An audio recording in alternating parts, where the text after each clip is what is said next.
Name? Would I be able to find him if I looked him up? You sure would. His name was James M. Gavin. How do you spell his last name? Gavin. All right, good. I like that answer. So what would you tell people to help them understand war who may have never experienced it? I guess I would tell him that I would hope, for the sake of the country, if it were necessary, that they would volunteer to serve the country. Mm-hmm.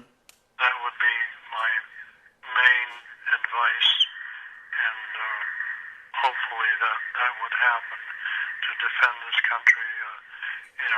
This is the greatest country in the world. We may get upset at times with what goes on here.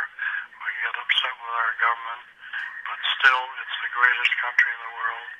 And if people are not willing to defend it, then they shouldn't be living here. Mm-hmm. Okay. How large of a role would you say your military experience has played on your daily life today? The military made me what I am today. Mm-hmm. What I did. By the way, I made another jump too. My unit made 4 combat jumps. We jumped in Holland in September of '44. Was that occupied by the Nazis? Yes. Okay. And we also fought in the Battle of the Bulge, the Ardennes. Mm-hmm. And we fought in Germany till the end of that war ended. We had 4 combat jumps and 6 battle campaigns during World War II. This is my unit in the 82nd Airborne Division. Mm-hmm. Okay. Yeah. So what was the other question you had? Well, I was going to say, just how long did each campaign last? You had 6 of them? Each campaign? Yeah. It would depend on the objective or something? It would depend on the objective. It would depend on the opposition at the time. And it was 33 days in Normandy. It was in Sicily about 5 weeks.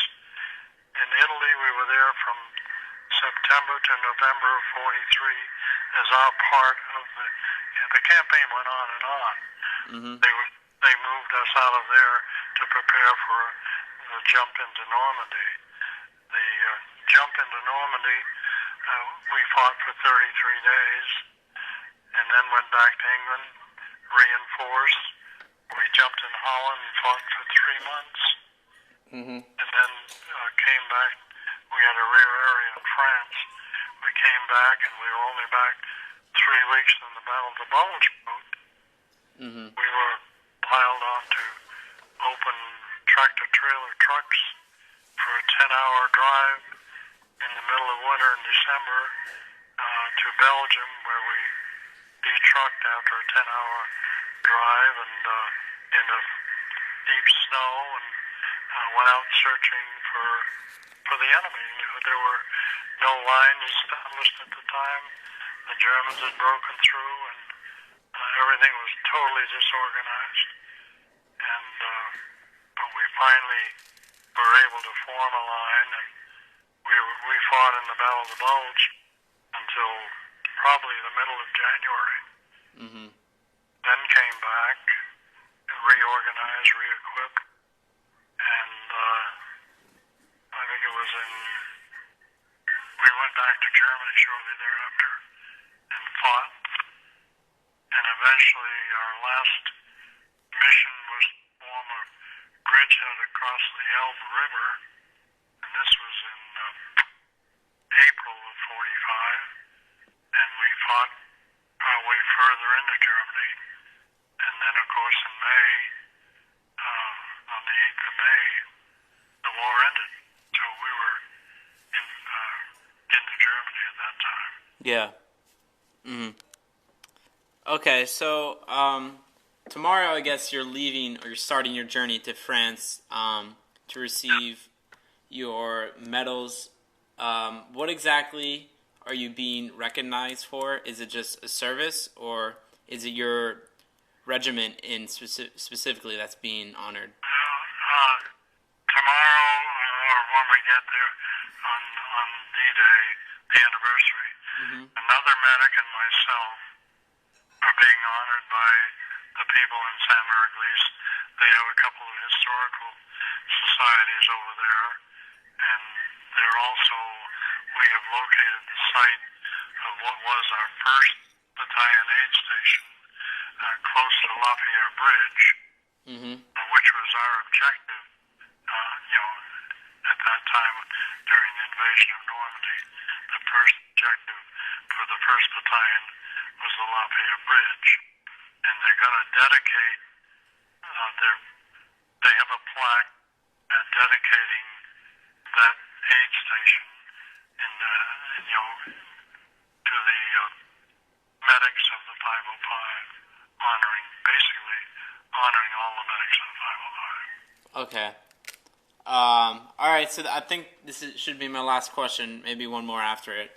But is there anything else, maybe just from personal stories or anything you'd like to add on before we end this interview? Anything you'd just like to add about your experiences over there? No, there's not much I would like to add. I had one incident that was published in a Pittsburgh newspaper about the 50th anniversary of D-Day. There was a fellow by the name of Charlie Lieberth from my headquarters company was seriously wounded in Normandy, and I was taking care of him. And he looked up, he was conscious, and said, "Morgan, there's a German tank coming down the road." And I didn't pay much attention to him. And all of a sudden he said, "Morgan, you better get out of here. That tank's going to kill us both." And he kept warning me to get out, get out, get out, because he was bleeding profusely. And I wasn't about to leave. The tank drew up beside us. The cover of the turret opened, and the German stuck his head out the turret. And Charlie said, "Well, Morgan, they're going to kill us both."